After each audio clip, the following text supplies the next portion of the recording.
ओम शांति। 1 मई 2026 के बाबा के मधुर महावाक्य। बाबा कहते, मीठे बच्चे, तुमने रावण की मत पर बाप की गलानी की तो भारत कोड़ी तुल्य बना।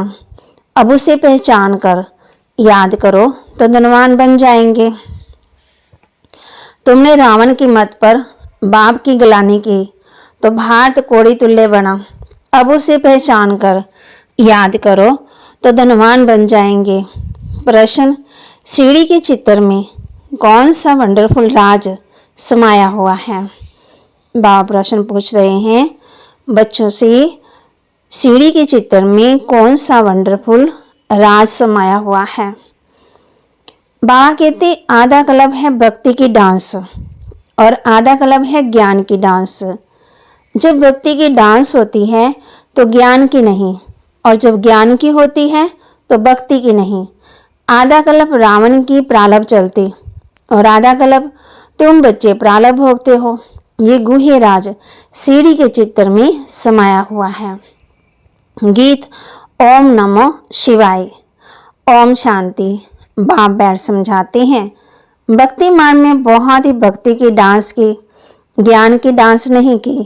भक्ति की डांस जब होती है तो ज्ञान की नहीं, जब ज्ञान की होती है तो भक्ति की नहीं, क्योंकि भक्ति की डांस उतरती कला में ले जाती है। सज्जन त्रेता में भक्ति होती नहीं, भक्ति शुरू होती है द्वापर से। जब भक्ति शुरू होती है तो ज्ञान की प्रालभ पूरी हो जाती है, फिर उतरती कला होती है। कैसे उतरते हैं सो बाप बैठ समझाते हैं। मैं कलब कलब आकर बच्चों को कहता हूँ, तुम बच्चों ने हमारी बहुत गलानी कर दी। जब जब भारत में इस आदि सनातन देवी देवता धर्म की बहुत गलानी होती है तब मैं आता हूँ।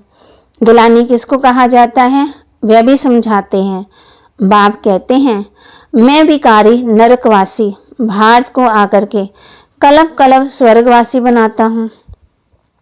तुम मेरी गलानी आसुरी मत पर करने के कारण कितने कंगाल बन गए। राम राज्य था, अभी है रावण राज्य, जिसको हार और जीत दिन और रात कहा जाता है। अब विचार करो मैं कब आऊं? बाप पूछ रहे हैं, जिन्हों को राज्य दिया वही राज्य गवा बैठे। हिसाब किताब तो सारा समझाया ही है।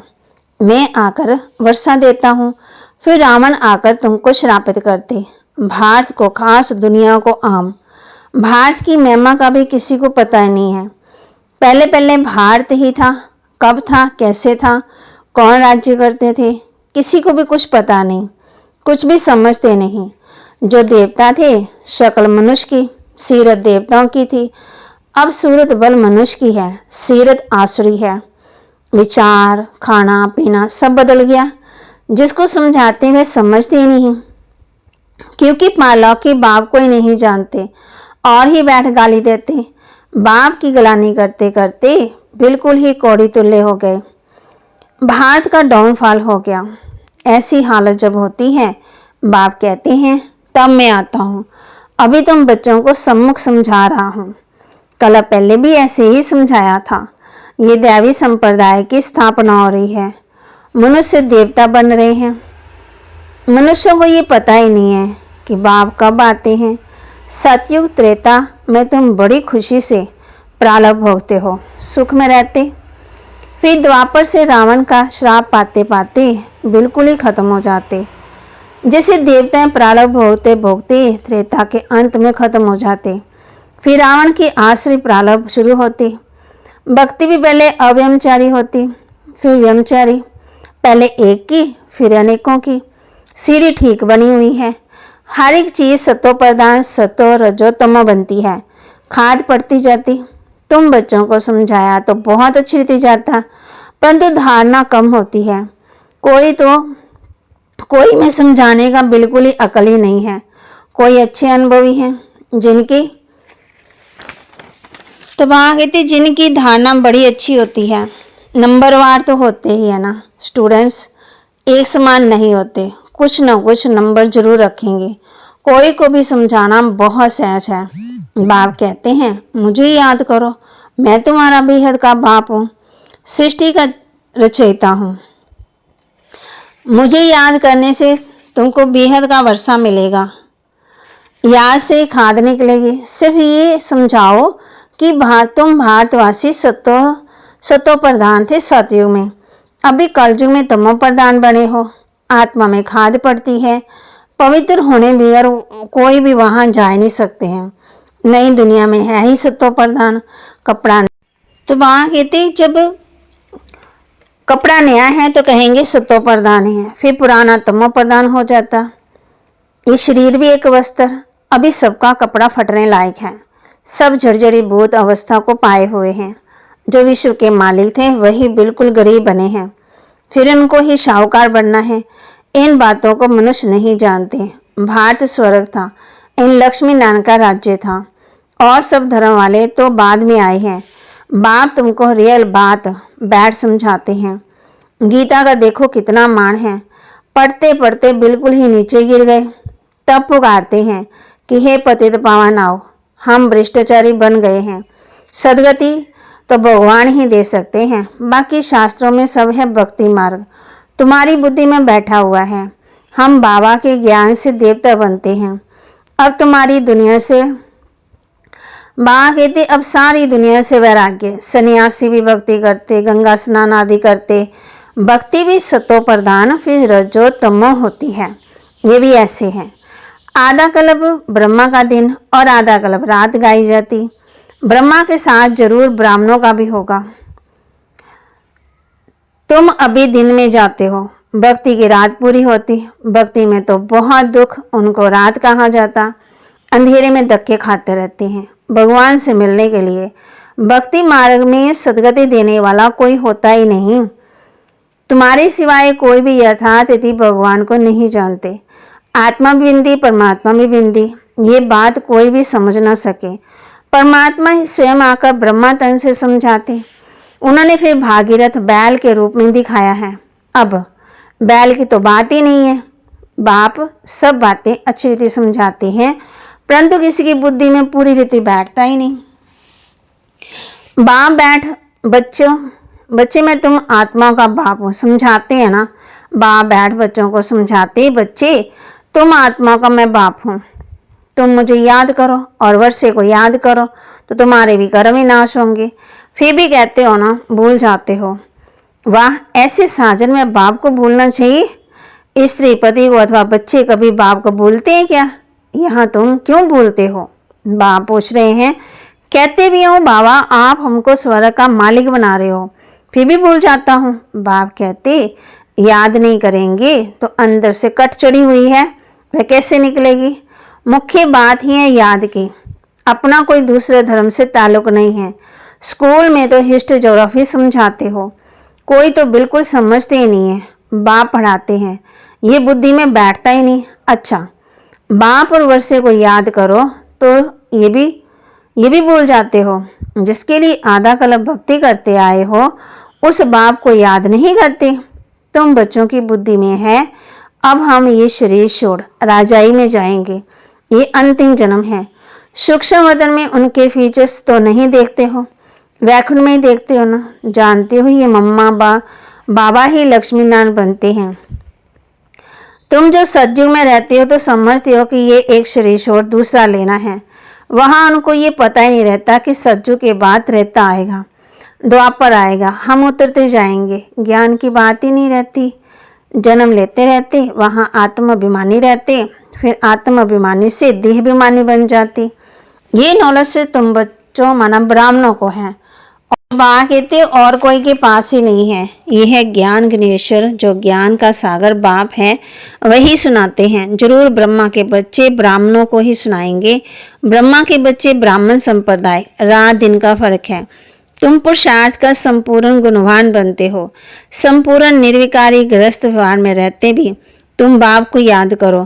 कर्म तो करना ही है, बुद्धि का योग बाप के साथ लगा रहे। कर्म बल कोई भी करो। बाप कहते हैं बड़ाई का काम करो या राजाई का काम करो।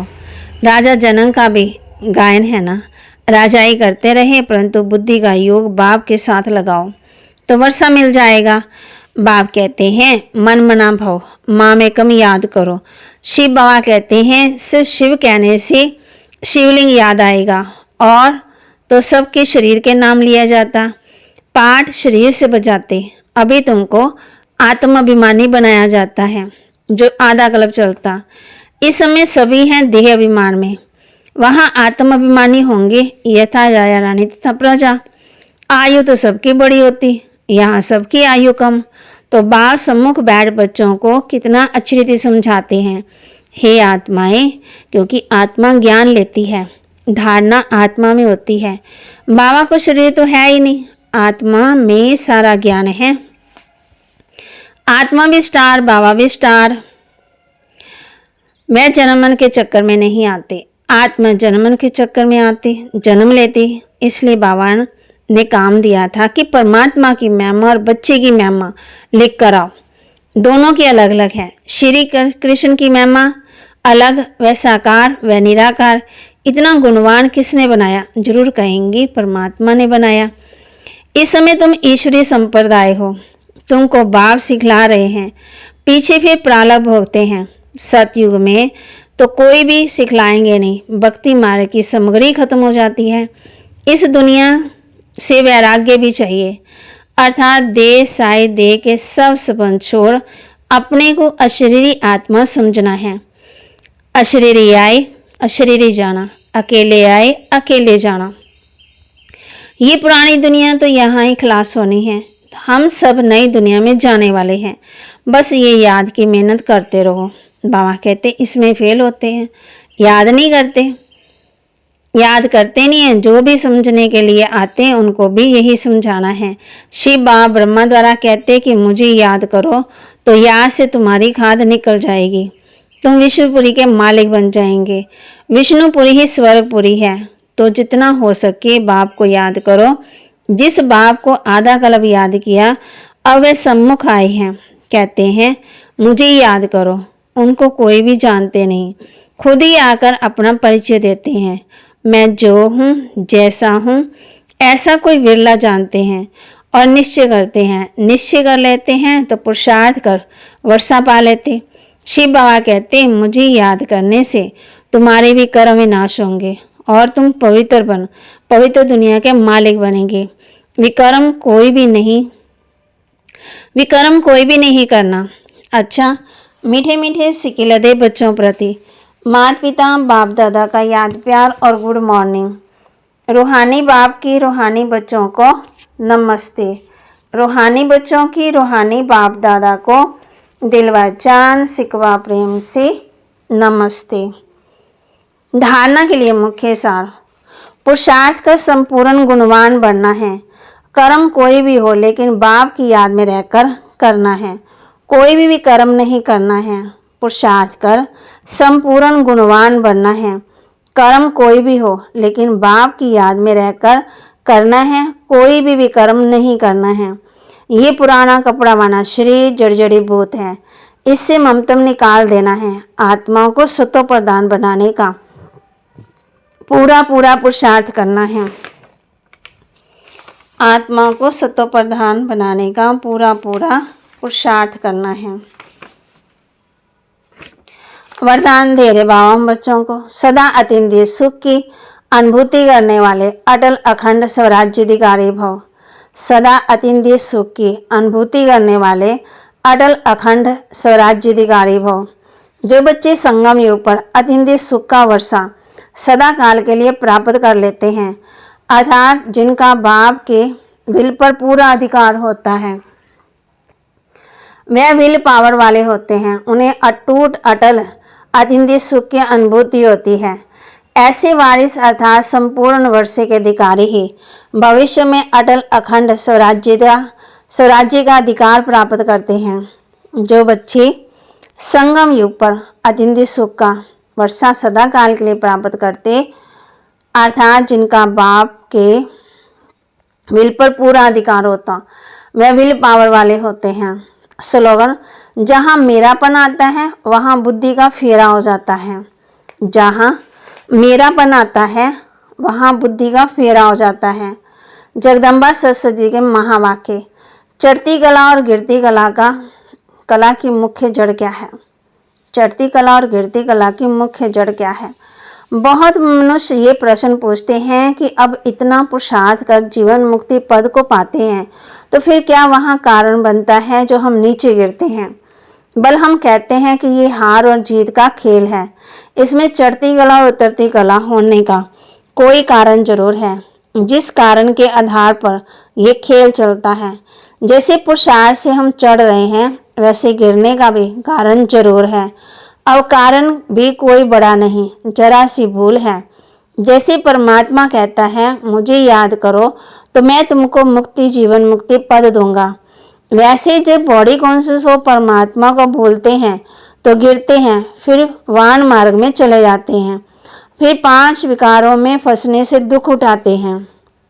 तो ये हुआ अपना दोष, ना कि रस्ता का दोष। जो लोग कहते हैं दुख सुख परमात्मा ही देता है, ये कहना बिल्कुल रॉन्ग है।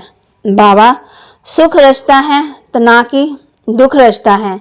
बाकी हम श्रेष्ठ कर्म से सुख उठाते हैं और भ्रष्ट कर्म से दुख भोगते हैं। बाकी अच्छे कर्म का फल और बुरे कर्मों का दंड परमात्मा द्वारा अवश्य मिलता, परंतु ऐसे नहीं कहेंगे कि दुख सुख दोनों परमात्मा ही देता। नहीं, परमात्मा तो चढ़ती कला में हमारे साथ है, बाकी गिराने वाली है माया है। कॉमोडिटी में भी कोई साथ अथवा मदद लेते हैं सुख के लिए, बाकी दुख उठाने के लिए कोई किसी का साथ नहीं लेते। बाकी तो जैसे जैसा कर्म वैसा वैसा फल की रिजल्ट है। तो इस ड्रामा के अंदर दुख सुख का खेल अपने कर्मों के ऊपर बना हुआ है। परंतु बाबा कहते, तुच्छ बुद्धि मनुष्य इस राज को नहीं जानते। अच्छा, ओम शांति। अव्यक्त इशारे सदा अचल अडोल एक रस स्थिति का अनुभव करो। सदा अचल अडोल एक रस स्थिति का अनुभव करो। समय अनुसार अब सदा अचल अडोल सर्व खजानों से संपन्न रहो। थोड़ा भी डगमग हुए तो सर्व खजानों का अनुभव नहीं होगा। बाप द्वारा मिले हुए खजानों को सदा कायम रखने का साधन है सदा अचल अडोल रहना। अचल रहने से सदा ही खुशी की अनुभूति होती रहेगी। जैसे विनाशी धन, नाम, मान, शान, कुर्सी आदि मिलती है तो खुशी होती है ना, ये तो अविनाशी खुशी है, लेकिन ये खुशी उसे रहेगी जो अचल अडोल एक रस स्थिति में रहेंगे। तो बाबा के महावाक्य को लाइक करें, शेयर करें, सब्सक्राइब करें और अपने जीवन में जरूर धारण भी करें। फिर बाबा ने कहा कि जहाँ मेरापन आता है वहाँ बुद्धि का फेरा हो जाता है, बुद्धि फिर जाती है। इसलिए बुद्धि को फिराना नहीं है, मेरे को किस में परिवर्तन करना, तेरे में। तो सदा अचल अडोल स्थिति एक रस बनी रहेगी। उसके लिए बाबा कहते हैं सदा अतीन्द्रिय सुख की अनुभूति करने वाले ही अटल अखंड राज्य स्वराज्य अधिकारी भव। तो आज हम बच्चों ने ध्यान देना है कि कहाँ कहाँ मेरा बोलते हैं, कहाँ कहाँ तेरा बोलते हैं। तो मेरा कहने से बुद्धि दूर भागती तो नहीं है, ये चेक करना है। ओम शांति।